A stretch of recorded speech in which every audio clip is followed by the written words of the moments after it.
Ok, chicos, afortunadamente ya resolví el conflicto con el problema técnico que tenía contra mitología. Ya a partir de hoy vamos a empezar a ver los temas correspondientes. Este parcial vamos a contar el, el 3 y 4, ¿sale? Para poder evaluarlo. Bien, ya analizamos de forma particular cada uno de los documentos que se ocupan directamente en la operación de importación-exportación, ¿sale?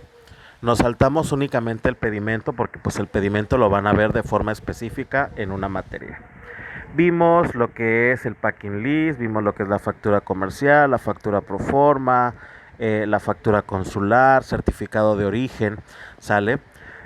En este parcial vamos a analizar otro tipo de documentos que también son importantes, pero son de un rubro específico. En este caso son los documentos de transporte, ¿sale? Normalmente cada tipo de transporte tiene su propio documento que lo avala, ¿sí? Con sus características, con aquellos puntos que lo identifican como tal. Bien, en el transporte internacional de mercancías, pues hoy ya sabemos que consiste en llevar las mercancías de un punto a otro, ¿sale? Para el cual necesitamos utilizar diferentes medios de transporte. Ya sabemos que existe el transporte marítimo, el transporte terrestre, el transporte aéreo, el transporte fluvial, el ferroviario e incluso podemos hacer uso de un transporte multimodal. Es decir, que vamos a utilizar dos o más medios de transporte para hacer llegar la mercancía de un punto a otro. Obviamente, en este servicio de transporte, pues tenemos que deslindar responsabilidades, ¿sí? Hay empresas que tienen sus propios medios de transporte, pero en su mayoría se contratan fletes con compañías que se dedican a prestar servicios logísticos, ¿sale? En este caso, el transportista autorizado es el responsable de cumplir con las formalidades aduaneras de cada país en el que se desarrolle la operación aduanera, debiendo elaborar un contrato de transporte donde comparezca él por una parte y el remitente o destinatario por la otra, en base al cual se realizará el manifiesto de carga, carta de porte y demás documentos que son necesarios para elaborar la declaración aduanera de tránsito internacional. ¿Sale? Es decir, dependerá de cada compañía que preste los servicios de flete el determinar las condiciones y sobre todo estas compañías deben conocer los requisitos de transporte que solicita el país al que va a entrar. Bien, dicho lo anterior, vamos a analizar el primer grupo de documentos, o más bien el primer documento importante basado en un tipo de transporte, que es el documento de transporte marítimo. Bien, en el caso del transporte marítimo, se utiliza como documento base el conocimiento de embarque o bien el Bill of Lading, que ya lo analizamos en inglés. ¿Sí? Analizamos su estructura, sus componentes y demás.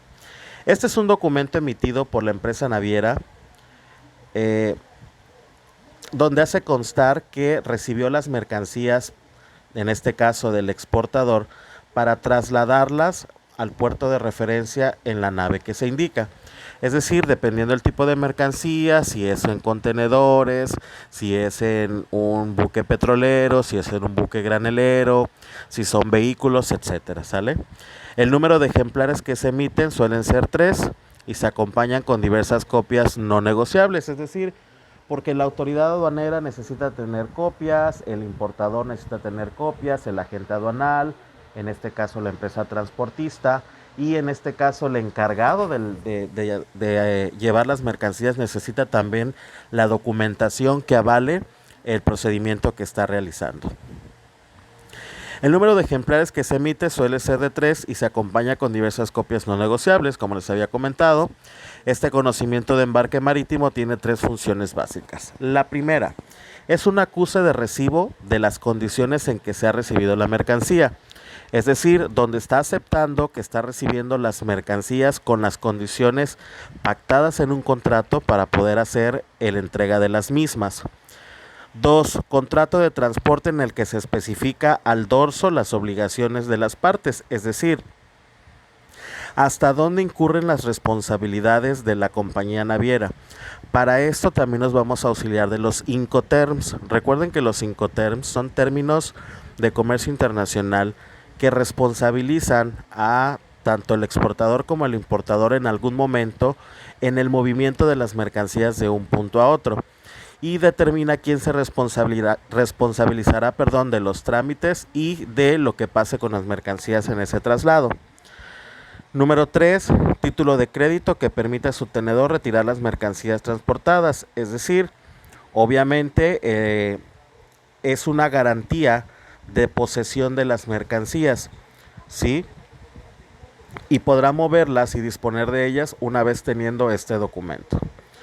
Por su condición de título de crédito, los conocimientos de embarque pueden ser de 3 tipos: nominativos, donde se especifica el destinatario y por lo tanto no se puede endosar. Es decir, yo como empresa naviera recibo una mercancía, yo no puedo traspasársela a otra empresa naviera. Yo me hice responsable del movimiento de ese flete, ¿sale?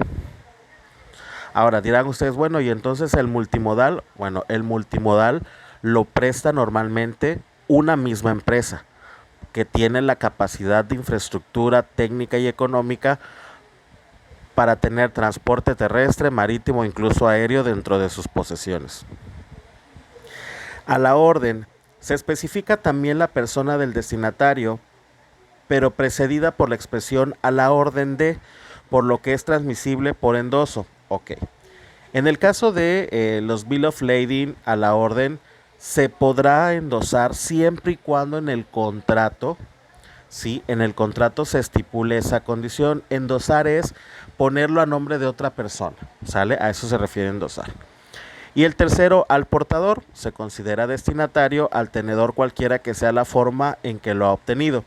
En este caso no se especifica, ¿sí?, quién es el que tiene la posesión de las mercancías. Simple y sencillamente avala, ¿sí?, la posesión de las mismas quien tenga ese conocimiento de embarque.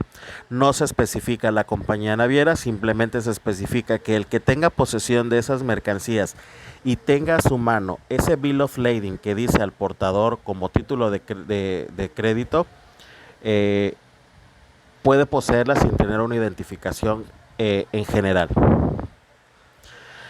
Dentro de las características principales que encontramos en el llenado de un Bill of Lading, vamos a encontrar los datos del cargador, los datos del exportador, los datos del consignatario. ¿Sí? Recuerden que el consignatario es el que tiene posesión de las mercancías, el que se va a encargar de, que tiene la consigna de llevar las mercancías de un punto a otro. O bien el consignatario también es quien va a tener posesión de las mismas o va a hacer uso de ellas. Datos del importador, nombre del buque, puerto de carga y descarga, va a indicar también el flete, ¿sí?, si es pagadero en destino o es pagadero en el origen, es decir, si se pagó al momento de cargar la mercancía o se va a pagar al momento de que la mercancía llegue a su destino. El importe del flete, marcas, números de contenedores, de bultos, es decir, su packing list que nos sirva para identificar la mercancía. Número del precinto, recuerden que el precinto es la forma en que los contenedores, bultos o cajas se sellan y no se puede romper, no se puede violar hasta que lo haga el consignatario de las mercancías. Descripción de las mercancías, peso bruto, peso neto, volumen y medidas y la fecha de embarque, ¿sale?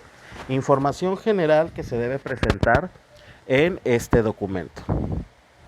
Aquí tenemos un ejemplo de una de las principales compañías de logística a nivel internacional, que es el Maersk Line, ¿sí?, que se encarga de mercancía contenerizada sobre todo, a pesar de que también tiene servicios de graneleros y otro tipo de mercancías, pero los contenedores más comunes que vemos en los puertos internacionales son de esta marca, ¿sale? En este caso, pues obviamente viene en inglés, en su mayoría vamos a encontrar los conocimientos de embarque o Bill of Lading en inglés, puesto a que como vienen de importación, pues es el documento que van a presentar los navíos al momento de ingresar al país, ¿sale?